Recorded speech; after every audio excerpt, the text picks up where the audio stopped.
Hey guys, and welcome to the ChooseFI radio podcast. Today on the show, we are going to be discussing this past week's episode where we finally talked about Bitcoin.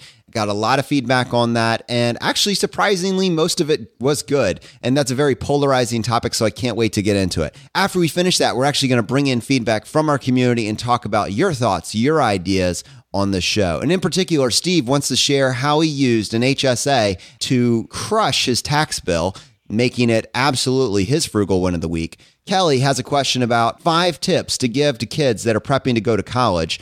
And Jim wants to highlight some extremely cool career options. Welcome to the ultimate crowdsourced personal finance show. This is your Friday Roundup. You're listening to ChooseFI Radio. The blueprint for financial independence lives here.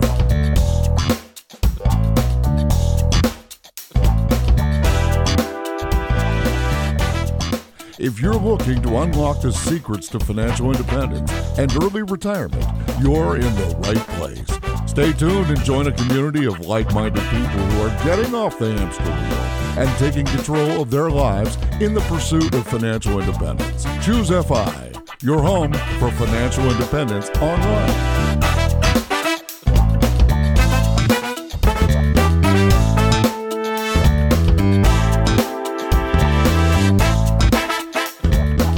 All right, Brad. Well, this episode's going to be a lot of fun. So much to cover. And honestly, the best part of this show is being able to bring in what else is going on inside the community. What are people grappling with? And what ideas do they have to share? So I'm really excited to get into this. But before we do that, what's going on in your world, man? I've had a crazy kind of week. We actually just moved into our new house about a week ago. And yeah, it has just been busy. You know, moving is never easy. And the way we went about it is just kind of odd because we only moved 2 miles down the road. So it wasn't like, okay, this crazy fervor to get everything ready and just have the movers move everything in one fell swoop. We kind of leisurely did it, which has really added to the stress in some levels. I was going to say nothing leisurely about it. Yeah, I guess leisurely maybe a bit of an exaggeration because I've been working essentially 16-hour days for the last 7 days. But, you know, it's funny to leave stuff at the old house and just kind of move. I must have done 20 to 30 trips now back and forth. So, yeah, it's been very, very interesting. And you become acutely aware of whether or not your home is a 1-story home or a 2-story home when you're moving. That is very, very true. And you also become acutely aware of how much stuff you actually own, which is interesting. So we've talked obviously ad nauseum about me wanting to be this minimalist, right, in my perfect world. And in fairness, we did a really good job of kind of culling a lot of our possessions. It doesn't feel like we have that much stuff in the grand scheme of things. And now it's a lot more orderly. We have this kind of storage room as opposed to an attic and everything just shoved up there. We got rid of probably half of our attic in terms of stuff, just donated it and things like that. And we now have this storage room downstairs where I can actually physically see what we own, like all this miscellaneous junk you have in your life. And Laura and I can now walk in there and say, like, okay, do we really need that? Or put a time limit on something. Hey, if we haven't used this in a year, it might be time to get rid of it. So I think that's definitely going to help with our little minimalism adventure, I guess. I definitely have that attic that stuff just gets put into. And I guess I have a confession. I have a weird obsession with the original boxes for stuff. Like this is the ultimate just wasted space. You have an empty box that's taking up space in your attic, and it's not at this point being used for any sort of purpose, but it's just, oh, well, what if I need to put the item back in the original box in case I were to move or relocate or something else? It's just dumb.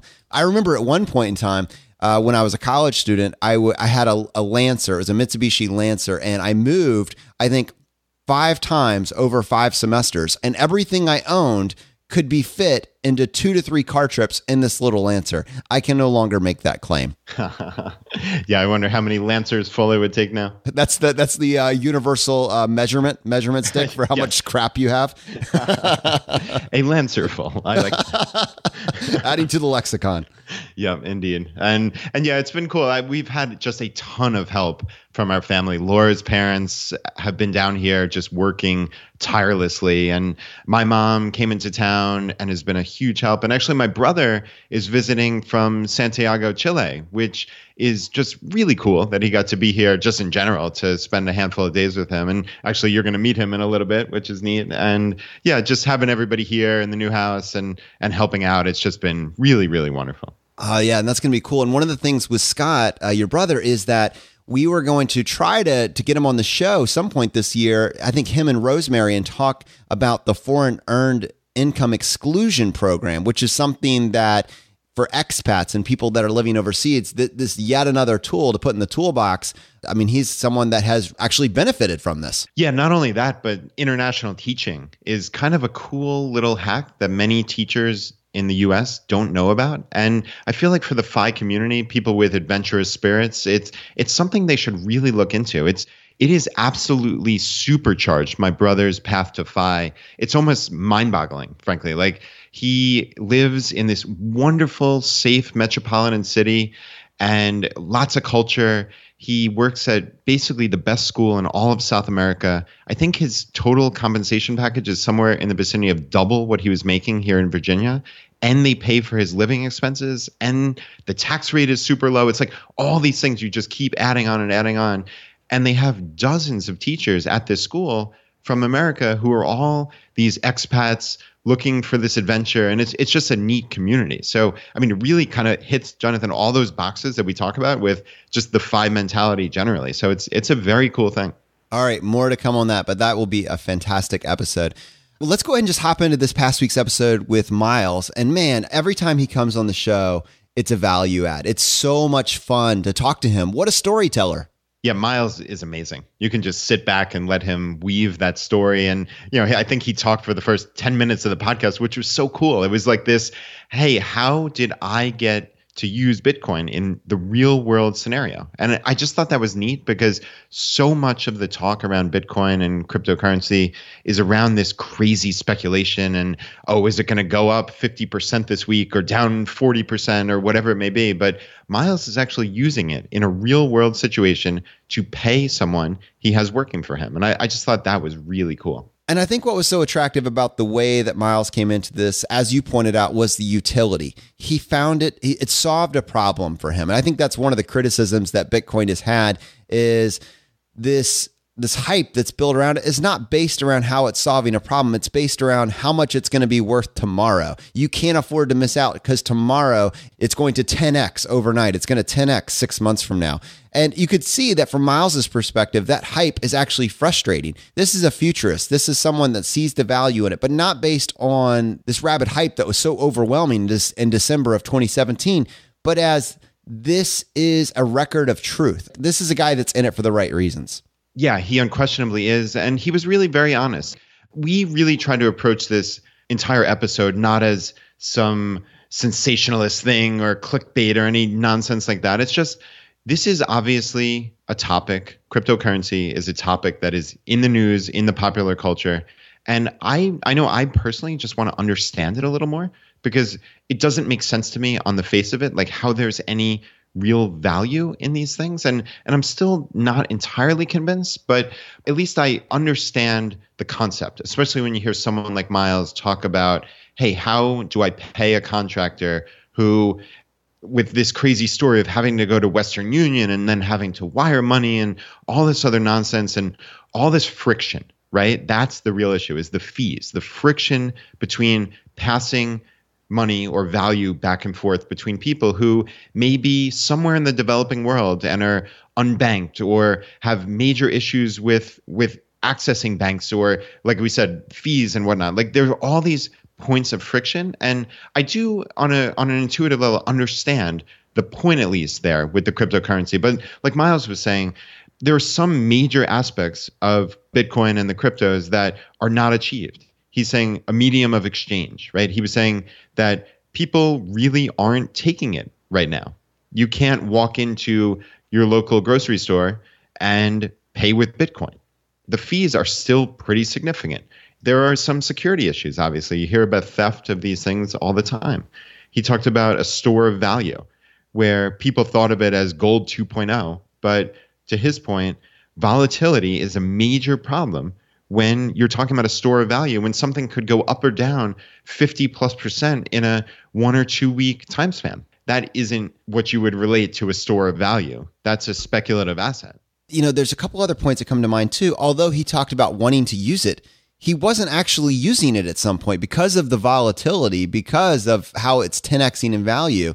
He was hoarding it, right? What he actually had, what he had accumulated up to that point, he was holding on to for fear, essentially, that it might be worth 2 or 3 times more in a few days. So when he was actually using it, he was putting new money in. That way he could instantly transfer it, but he was holding on to everything that he had up to this point. That's a problem. That's a problem if this is a currency. What does that actually mean for people that are finding it now, that are getting into it now? And it's fine, I guess, if you're considering it a utility, but as an investment, I don't know. I think that's really where it comes on to.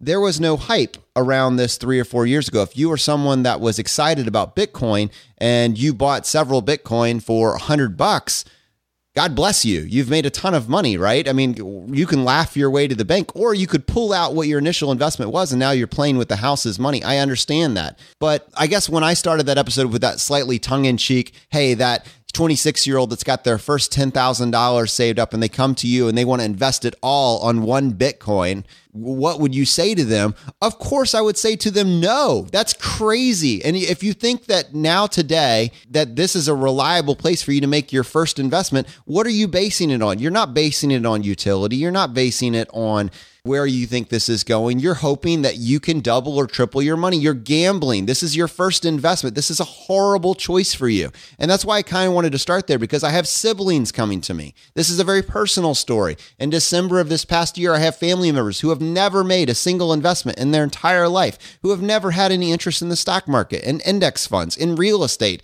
say, should I buy Bitcoin?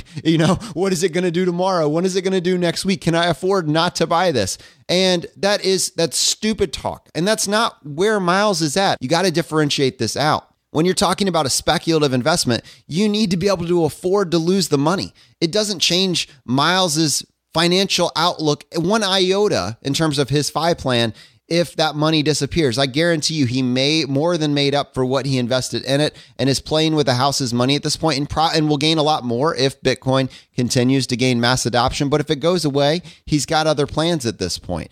That is not the case for the individual that's finding it now with Bitcoin sitting at $10,000 wanting, hey, I've been hearing about this on the news. Should this be where I start? No, the answer is universally no. That is a bad idea. Yeah, that person is basically just looking, like we said, over and over again. It's just pure speculation, which to me, the definition is I'm buying something and hoping to sell it to some other sucker in a short-term time span for more than I bought it for, right? You're not looking at the underlying fundamentals. Like when we talk about any stock investment or index funds or even real estate, right? But let's just stock investments. You're buying a little piece of a real corporation that makes real profits and either distributes them through dividends or reinvests and tries to make an even more profitable business, right? So you're the actual owner, albeit a tiny, tiny, tiny little piece of that company or companies in the case of an index fund. That at least makes intuitive sense to me. I understand what I'm buying. That to me fits all the definitions of an investment. And that, again, it makes sense. We can get in for very little fees, and we're looking to buy and hold for potentially decades, right? You're not getting in and out. You're not hoping that the stock goes up $4 and then I'm going to sell it in as like a day trader would or something like that. That's not how we in the FI community generally. And of course, there are certain people who do their own thing, but in general terms, we are buy and hold investors for a period of decades. And to me, that's how I approach the vast, vast, vast majority of my holdings, my assets. So to me, this kind of speculation with Bitcoin and other cryptos, it doesn't fit that at all. And to your point, Jonathan, I don't think anybody who's 26 years old and is looking to actually invest, it makes any sense for them to buy Bitcoin. Yeah, if you come to me and say, hey, I want to take a gamble on Bitcoin. Okay, now it's a different conversation, right? Let's change the verbiage just a little bit here. And to your point, not everybody can make money on Bitcoin. Somebody had to lose money in this volatility that we saw. It wasn't everybody that got into Bitcoin suddenly 10x'd overnight. The thing is, you don't hear about the losers in this game. You don't hear about the people that heard about the hype in December and decided they were going to get off the sidelines and buy in when Bitcoin was dabbling with $19,000 per coin, and they said, oh, it's going to go to 48, by the end of January, this is where it has to be. It's going to replace currency as it's currently being used. And it's easily at bare minimum going to be worth 28,000 by the beginning of next year. I have to buy it now. Somebody bought at 20K and it went back down to 6. And then they got scared and they sold out. And that person isn't talking. They're quietly embarrassed, moving off the sidelines saying, I'm never going to invest again.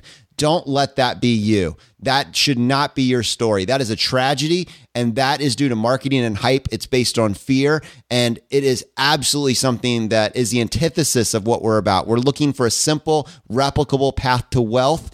Do not fall sucker to that. And the thing is, you get to a place very quickly in life when you structure your financial ground game that you don't need it. Yes, if it works, it's fantastic.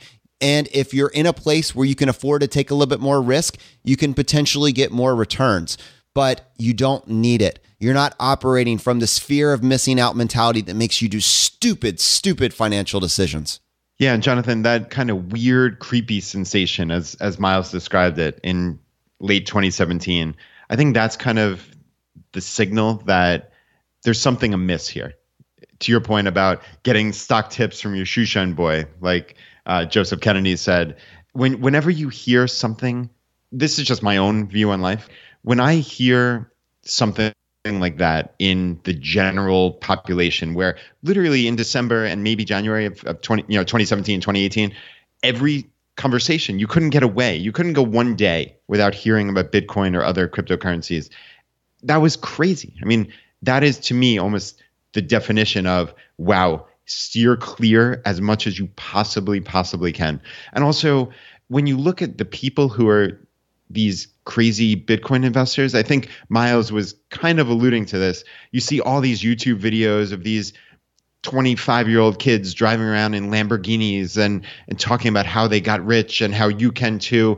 It just reeks of scam. And then there are those HODL people, the hold on for dear life. That's like this acronym that they use to, it's almost like this religious fervor around these cryptocurrencies. And it's not like rational thought. So these are these little hallmarks of, wow, just be really, really cautious. And to me, it's steer clear until there's some rationality behind this whole thing. And I mean, in fairness, it has dropped 60% from its heights, but who knows? I have no idea what a Bitcoin is going to be worth a year from now. It could be worth anywhere from $1 to 50,000 in my estimation. And I have no idea. I have no way to put any probability on any of those 50,000 different numbers. I have no clue. So for me, that's steer as clear as you can until you understand, what is this? What is it worth? What might it be worth 10 years from now? I have no idea. And you know what? I was mostly ambiguous to the whole crypto thing. I have plans. My financial plan is not dependent on it. I am focusing on other avenues. It was only interesting to me because I had people from the outside coming up to me talking about it.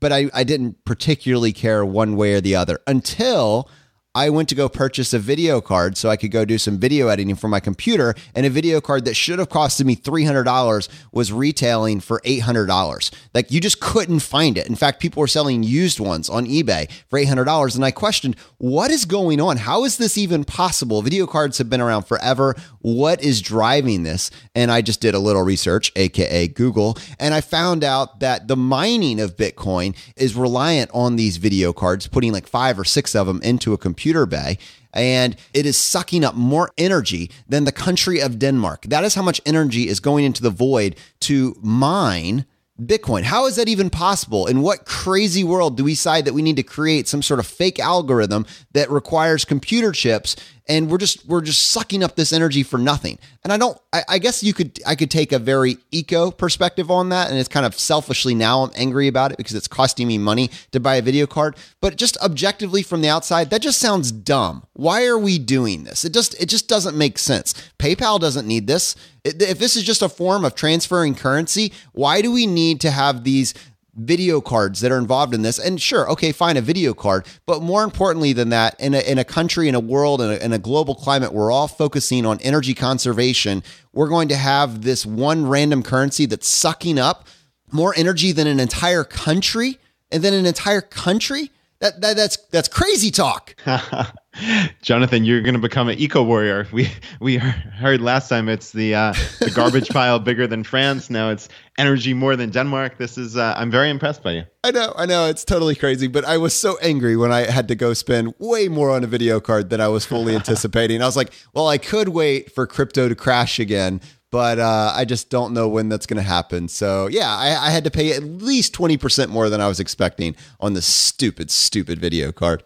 All right, so Brad, actually, I was kind of surprised that the episode wasn't more polarizing. I know that we really tried hard to present a friendly face, even if me and you as individuals are unlikely to take action and invest, quote unquote, in Bitcoin. We try to at least very much sit on the side of that coin, on the edge of the coin, and see both sides. What feedback did you see come back? Yeah, we got a comment from Michelle on our Facebook page, and she said, "This episode was great. I have no interest in investing in Bitcoin, but I was having a hard time just understanding the concept. I still don't quite get what makes the price fluctuate if it's basically like PayPal without a government currency. I also wonder if entities like PayPal don't provide transfers for certain countries. Is Bitcoin just open to funding terrorism and other nefarious activities?" And actually, I think that's a valid question. I think cryptos are, like Miles said, they are the wild, wild west. And while they do have this perfectly legitimate utilitarian purpose, like he said, to pay individual contractors, the fact that they are not regulated as closely mean that there are opportunistic individuals and criminal elements that are also taking advantage of them.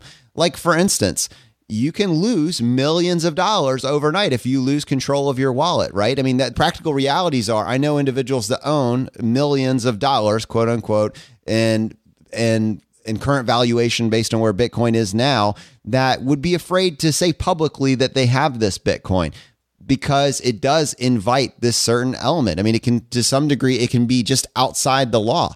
I think this is something that the cryptos and Bitcoin, I guess, as the canary in the coal mine, will have to deal with. They will have to come up with more and more regulation. But I think that also flies in the face. Their stated purpose is to be decentralized, to not be able to be controlled by one particular government. So I think they're always going to have to toe that line. And unfortunately, that line is exactly what allows the criminal elements and potentially terrorist organizations to also participate in that system. So I'm not a Bitcoin expert, but there are certainly horror stories of criminal elements that have benefited directly from this system. And now you can't say that banks are totally in the clear with this. I'm sure that they are battling with that same stuff as well, which is why there are all sorts of laws in place to prevent criminal elements from utilizing the banking system as we know it. But that threat is very real. And Jonathan, I know you got some feedback from William on whether cryptocurrency can truly be decentralized. I'd love to hear it. Yeah, and this was something I feel strongly about. I mean, governments have increasing control over every aspect of your life. And William messaged me this today, kind of, I don't know if you could say confirming my fears on this, but at least agreeing with my perspective. He said, your question about centralization attacks against Bitcoin was kind of dismissed, but it is a real issue. A centralization is already occurring under a totalitarian government even. I don't know current stats after their crackdown and ban, but there was a time when the majority of Bitcoin mining occurred in China, a country where a country has the ability to seize assets of companies. Even digital assets can be banned. Digital poker is a good example. Sure, sites can move offshore, but being cut off from the US monetary system has some big impacts.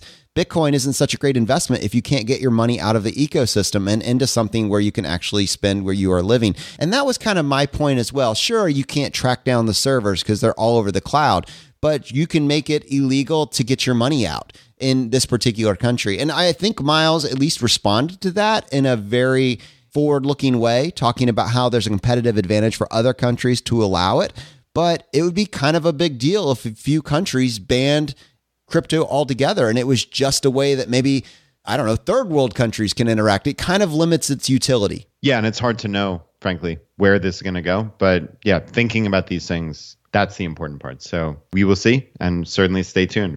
This is kind of what we're looking for. These conversations are valid. People in our community, they are very knowledgeable in very specific areas, far outside of what my or your knowledge base could possibly provide on our own. But it's helpful to bring in all these different perspectives to give us hopefully something that more closely resembles usable knowledge. And William, thank you for weighing in on that. Let's go ahead and talk just what's going on in the community, man. I know in particular, we just recently got back from Camp FI. Really haven't had a chance to talk about that yet. What a fantastic time. Yeah, it was amazing. I mean, truly, truly amazing. Steven, the organizer, just absolutely knocked it out of the park. Big kudos to him and a big thank you from us to him. It was really a wonderful event. And I was a little nervous going in. I mean, in my own little funny way, I was worried that I was going to lose my stupid voice again, which thankfully did not happen. I was able to talk the whole time. But B, more importantly, it was a larger event. There were definitely at least 75 people there, which is significantly larger than the normal, I don't know, maybe 40, 45 people that have been at these in the past.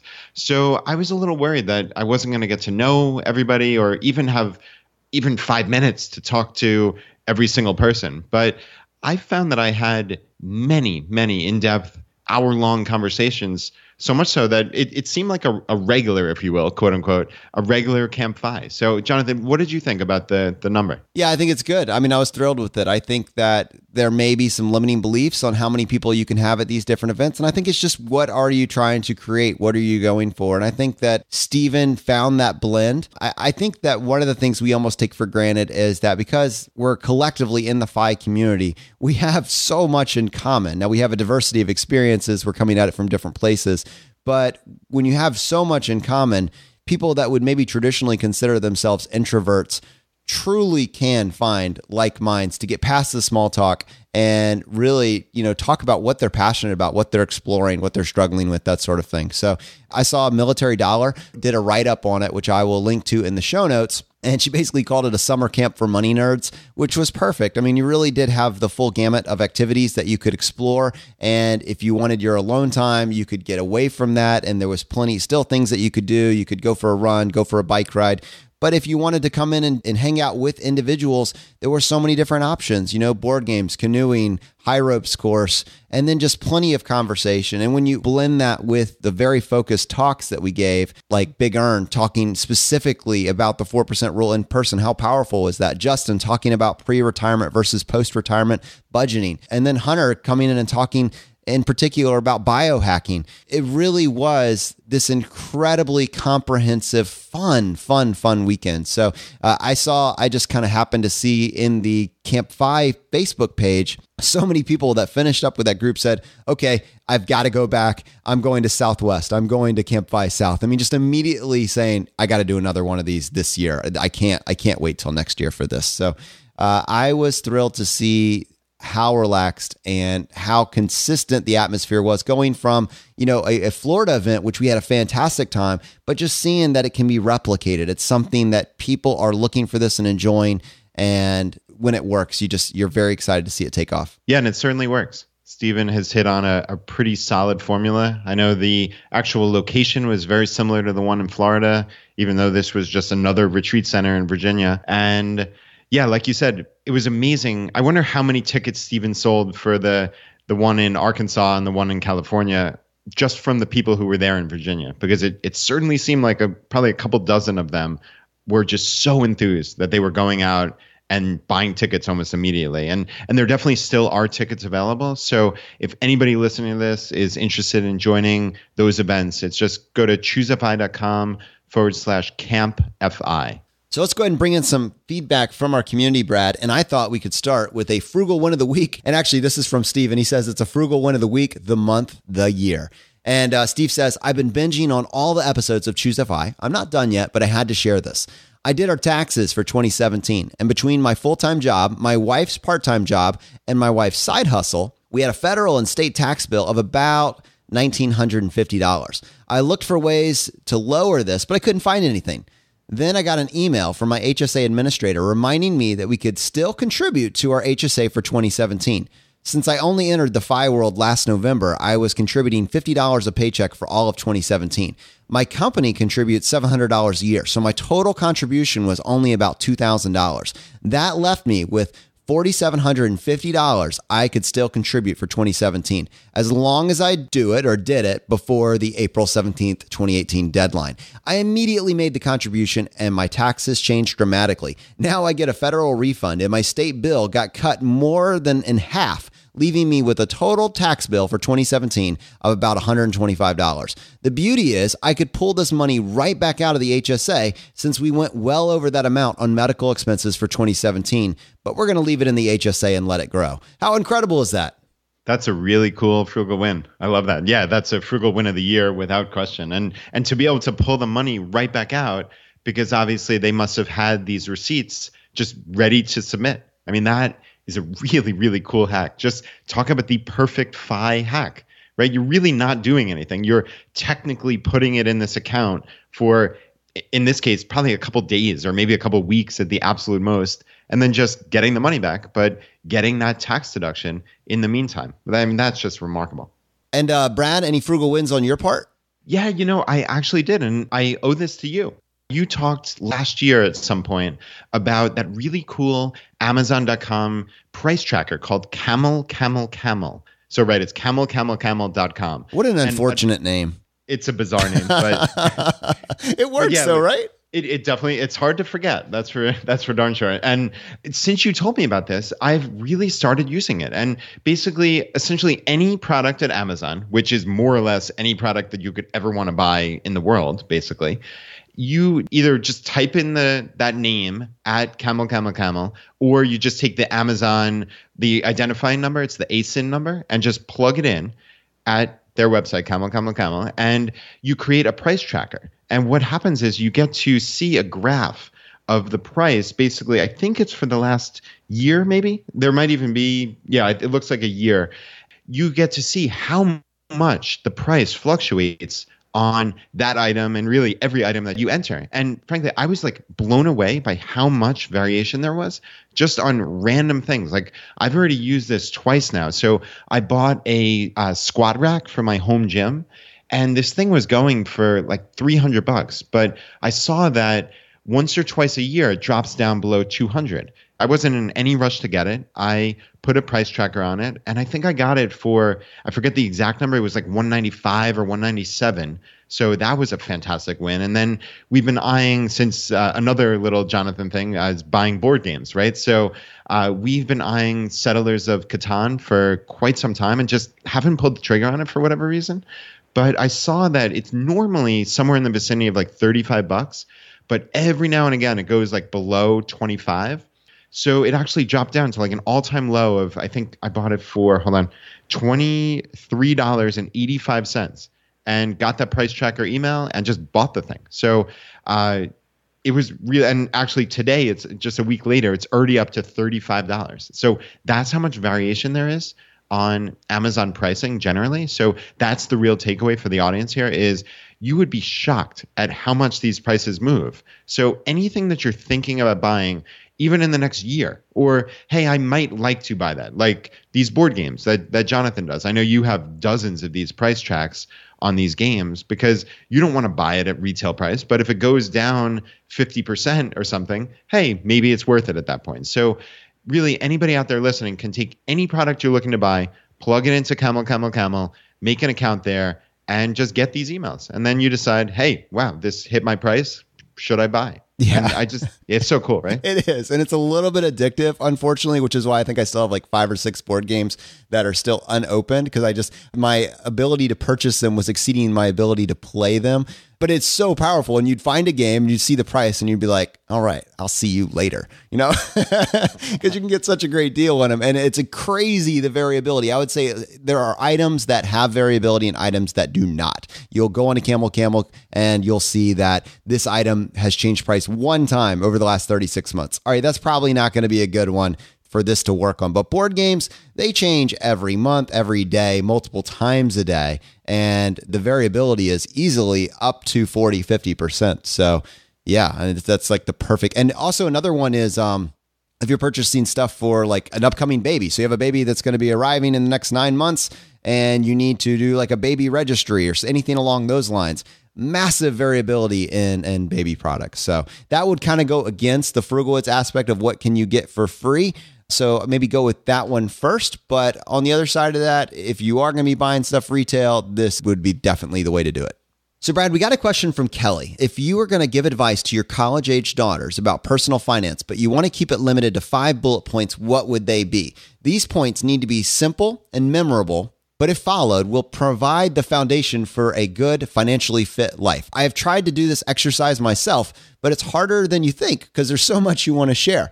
I love that. I don't have the perfect answer. I thought maybe we could riff off of each other and see what we could come up with. So you have 5 bullet points and you're hoping that they will be memorable for your daughter or daughters as they proceed through college. Let's see what we can come up with.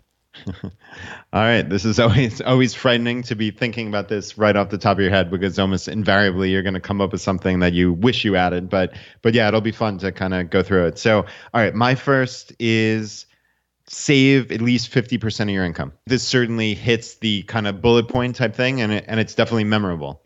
If you want to get on a path to FI, and before you've succumbed to any type of lifestyle inflation, saving 50% of your income isn't impossible, right? I mean, unfortunately, many people spend it on housing and cars, like Scott Trench, our friend at Bigger Pockets, has talked about. That's roughly 50% of your budget. So if people in the FI community can come right out of college and not get hit with those things, or not buy an expensive car, not buy any car, frankly, or house hack, right? Or house hack, I should say, and maybe cut your living expenses down to almost zero, or in my case, live at home and save money. I didn't need to be some big adult, right? Quote unquote, adult who had his own place and was spending a couple $1,000s a month on a 1-bedroom apartment. No, I lived at home and I saved oodles and oodles of money. I was way over 50% for those first couple of years while I was saving for a down payment for what eventually turned into this apartment that I bought and really catapulted me. Those couple of years catapulted me to my future path to FI. So to me, the very simple bullet point that I think anybody can remember is get started and save 50% of your income. And it's even more than that. That doesn't start at college. I think as you're saying this now, I'm realizing that is something that on day one, as soon as there is any income that comes into play with my child, that is not a deviation from the mean. That is the mean. That is what you do. You save 50%. That is the norm. That is what you're striving for. And that is like almost the minimum. You have no bills when you are a child. You are entirely dependent on your family system. Take advantage of that. That becomes your norm. And that will carry with you once you are on your own, once you are becoming independent on the path to financially independent. That is incredibly powerful advice. And it can be started way before they're getting ready to go to college. All right, so let me chip in with number 2 here. I'm thinking number 2 would be opportunity cost. You are not following a normal path. You are second generation FI. You are on this path now. So every dollar that you earn in your teens, every dollar that you earn in your 20s is worth more than a dollar than you earn in your 50s, especially when it's stacked on top of that 50% savings rate. This is incredibly powerful. And I think you need to, in order to understand this, you got to build in additional things like the rule of 72, explaining to your child how the rule of 72 works, understanding future value calculations and compound interest. That's part of this. But if you stack that on top of the number 1 bullet point, which was that 50% savings rate, your journey is going to be a 10 to 15 year journey. And if you're starting that at the age of 17 or 18, you've got your financial runway completed, regardless of profession or career, by the time that you're 28.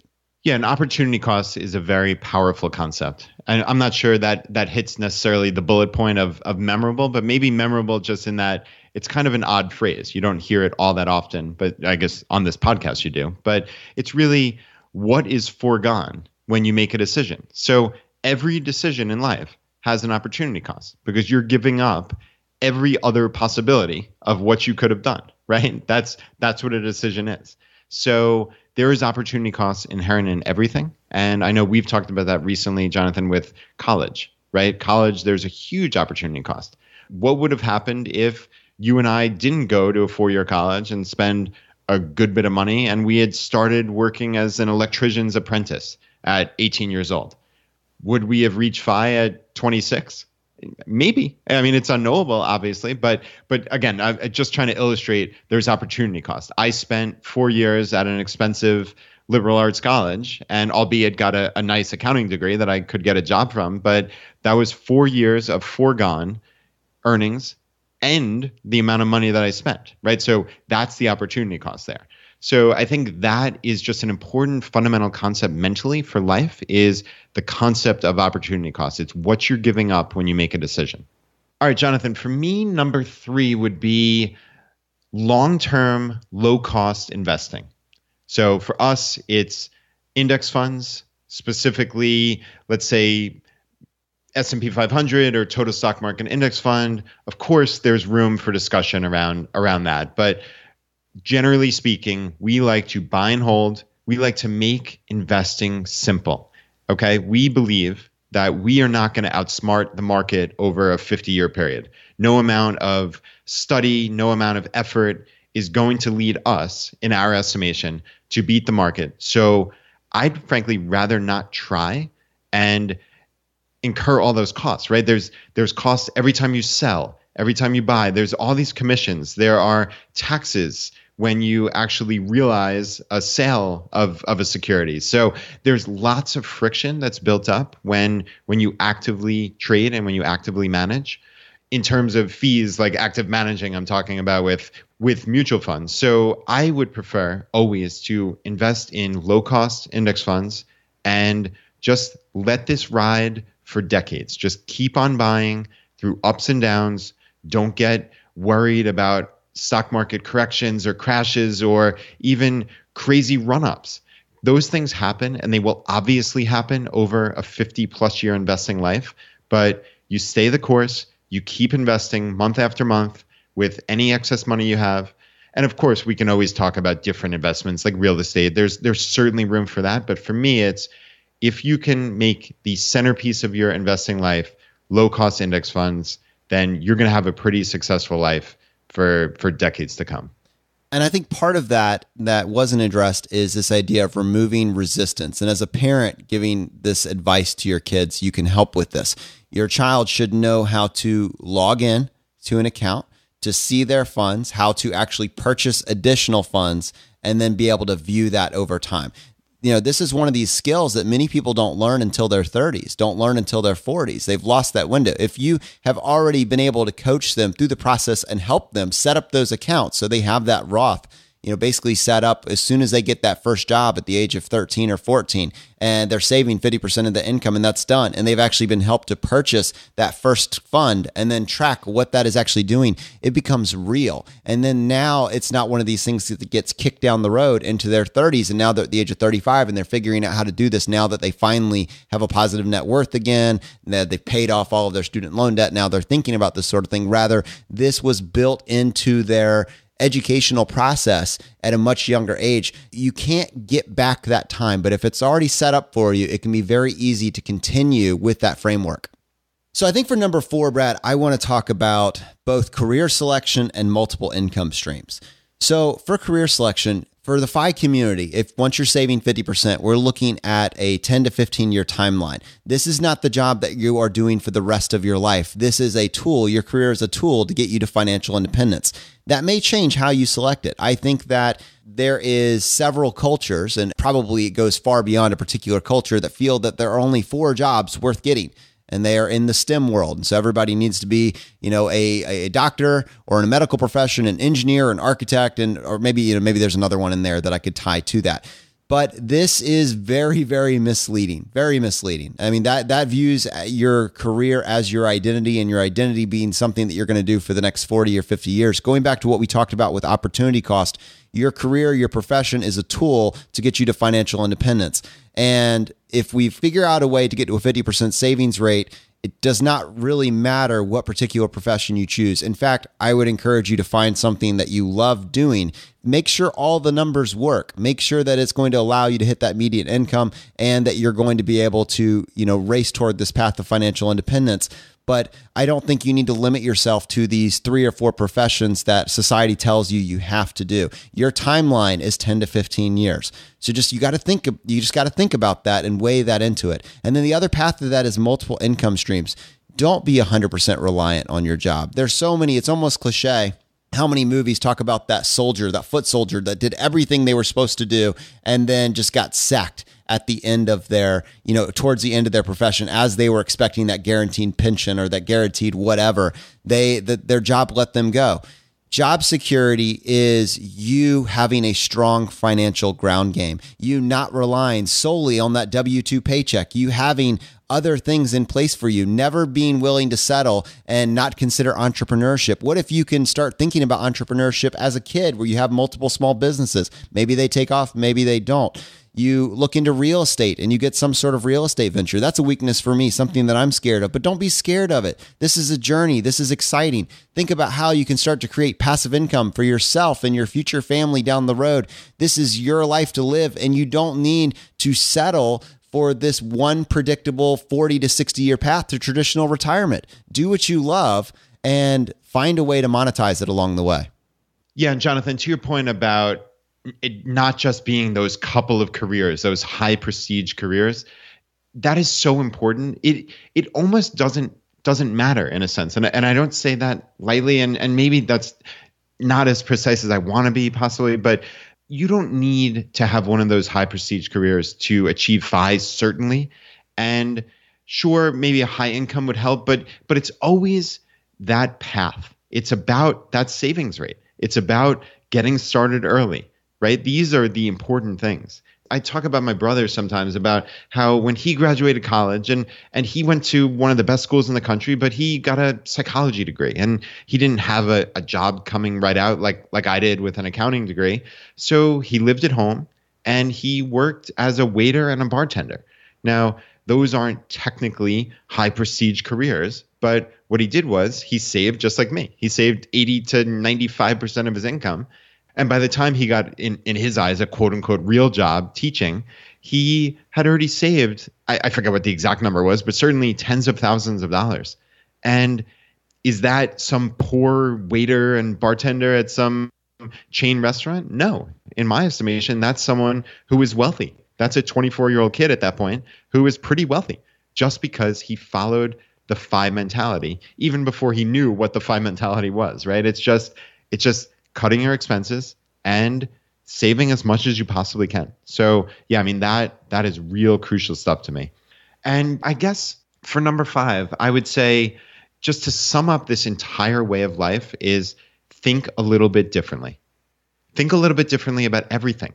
Just apply some thought, apply some strategy to your life, and also look at life through the prism of financial independence, which is a very different life strategy than virtually every single person around you is living, right? They're living paycheck to paycheck, barely scraping by, and looking at, hey, maybe I can retire if I'm lucky in my 60s, to you having what could be a 5 to 20 year path to FI, no matter when you're starting, right? That causes a fundamental rethink on life.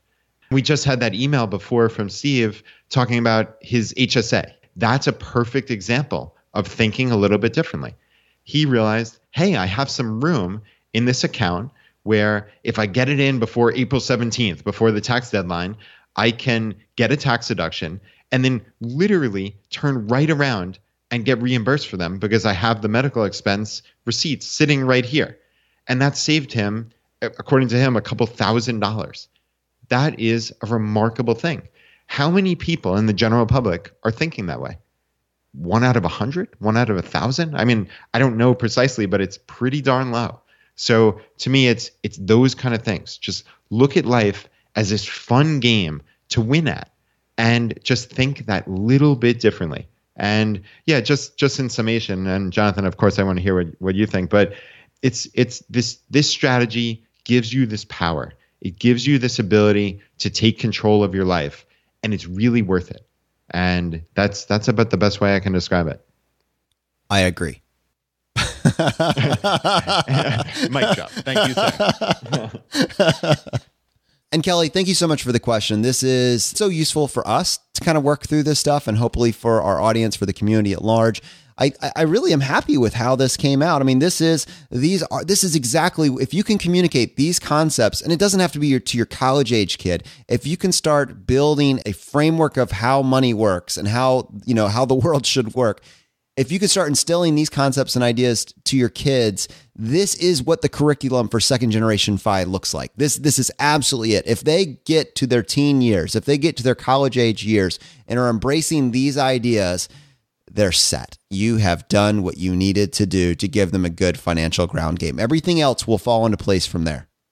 All right, now I got a voicemail that's very closely tied to this, talking about a really cool career opportunities that totally are in line with what we just talked about. And I think that's one of the things that's really fascinating about this show. It's fine to say that not everybody needs to become a doctor or a lawyer. Oh, that's the one I missed. Lawyers, engineers, or an architect. But what are those other options that aren't getting talked about? What are these other lanes to this median income or beyond career path that you can get into, and it can supercharge your path to FI?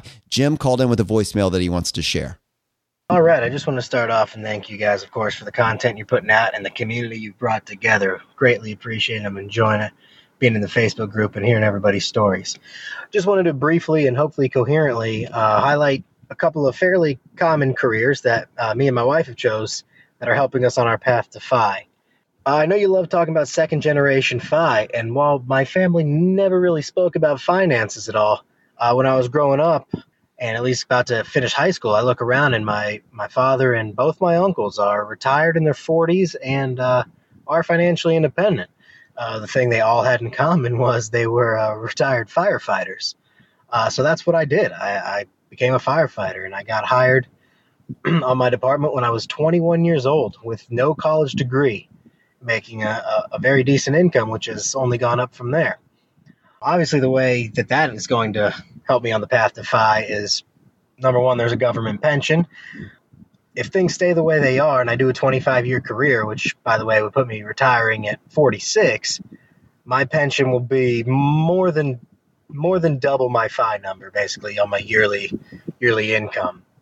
That's great. You don't want to completely rely on a pension. You never know what's going to happen, even if they half my pension benefits, I'll still be at FI just based on that. So I don't know that I want to work till 46, though. Maybe I want to retire early. I'm utilizing my 457 that I have available to me. Basically, I can do 10 or 15 years in my career, and I can live off my 457, among other investments, but my 457, and then my pension still has me at FI just from doing half a career. So there's that. Aside from that, my work schedule is incredible. I work 2 24-hour shifts a week, so I go to work 2 days a week. Obviously, I could use that in my FI journey to start a side hustle, a second business, a second job, anything like that. I like how you guys talk about owning, making mistakes, but if they work for you. So currently, I like to use that as a life hack and spend my 5 days off with my 6-month-old daughter and my wife. I said I have no degree, though I am almost finished with my bachelor's degree that is completely paid for my department. So that's just a brief overview of my career. And now I'd like to highlight my wife's. She is an emergency room nurse. So in contrast, she went to normal 4 years of college, got her bachelor's of science in nursing. And most people know the benefits of nursing, flexible schedule, it's a great career, good pay. But we have found what we think is kind of the ultimate career hack, where she actually does a seasonal travel assignment, 7-month contract every single year at the same hospital. It's about 50 miles away from where we live. And they pay her nearly double what she would normally make at another hospital for those 7 months, which allows her to have 5 months off, which we don't really have 5 months off. She'll work part-time at a different hospital for 5 months and then continue that trend every year. Again, she works 3 12-hour days a week, so we just use that again as a life hack to spend a lot of time together as a family. In retirement, as far as her career goes, just to have some more income when she retires early and to travel the country, we plan on doing more travel assignments in places that are not local.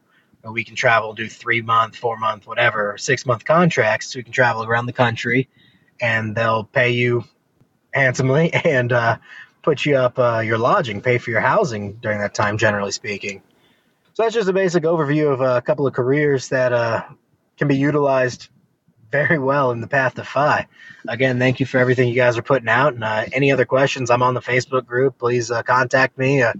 Direct any questions you have to me about those. Thank you. It's exciting, Brad. It's so exciting to see how other people are tackling this game and just absolutely crushing it. Yeah, I mean, how lucky are we to be in this community where all these incredible people exist and are doing just these little kind of offbeat strategies, but they're not unusual. There's nothing weird about this. It's just these little life hacks that just work. And I'm sure there's someone out there listening to Jim's voicemail and saying, holy cow, my family member is an ER nurse. Maybe we could do those seasonal travel assignments, right? In his case, his wife is only going 50 miles away, but it's paying her nearly double.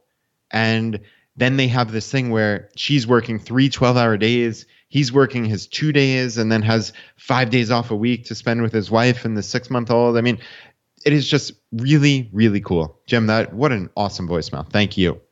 And Brad, you remember a couple weeks ago when I left, I think it was on our episode called Left Behind. I think it was like episode 70 or 71R. And I was just kind of struggling with the realities of how much trash and plastic is filling up our oceans.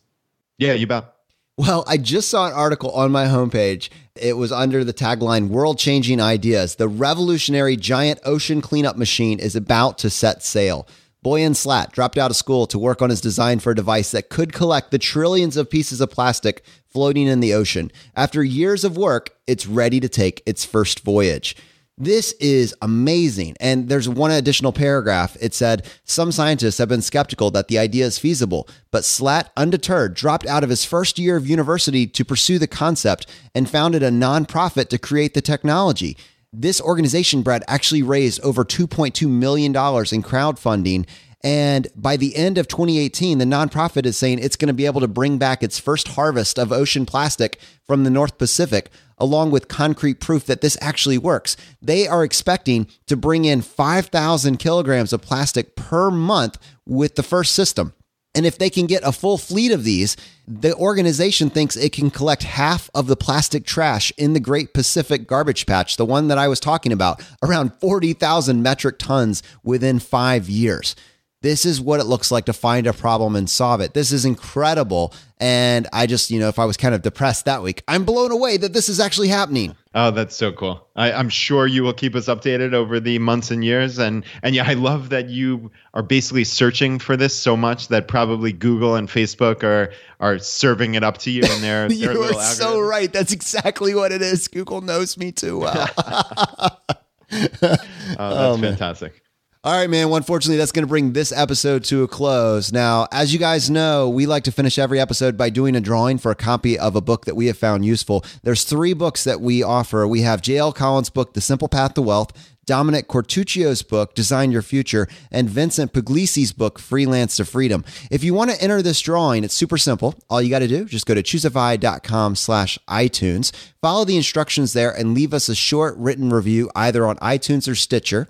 And then send us an email to feedback@ChooseFI.com, letting us know that you left a review and what screen name you left it under. We announce the winners every week on the Friday Roundup. We give away 1 book for every 5 written reviews that we get. And Brad, how many winners do we have today? All right, Jonathan, we have 2 winners today. And the first winner is Don, who sent the review in through Stitcher. And he said, I discovered ChooseFI about 3 weeks ago after being mentioned on a different podcast. Came over to listen to the Pillars of FI episode. Loved it so much that I went back to number 1 and listened to all of them at 1.5x speed. Within just a few episodes, ChooseFI has rapidly become my all-time favorite podcast. Not only do they talk about personal finance, as many do, they throw in life hacks from every aspect to improve your life, not only with finances, but with overall happiness and health. Brad and Jonathan make the show super entertaining. I've been sharing it with everyone I know that would benefit from it. Wish it had been around 20 years ago to guide me on the right path. Luckily, I can now use the techniques discussed to help my teenage kids be better prepared for their adult lives and reach FI at an early age. We are now putting these strategies in place for our family life as well to dig out of debt and work towards FI. Thanks for all you do to improve the lives of millions. Future generations will hail ChooseFI as the keystone of our community. Well, that's awesome. Wow. That's a futurist. I appreciate it. Thank you, Don. Really appreciate it. And Jonathan, our second winner is Matt.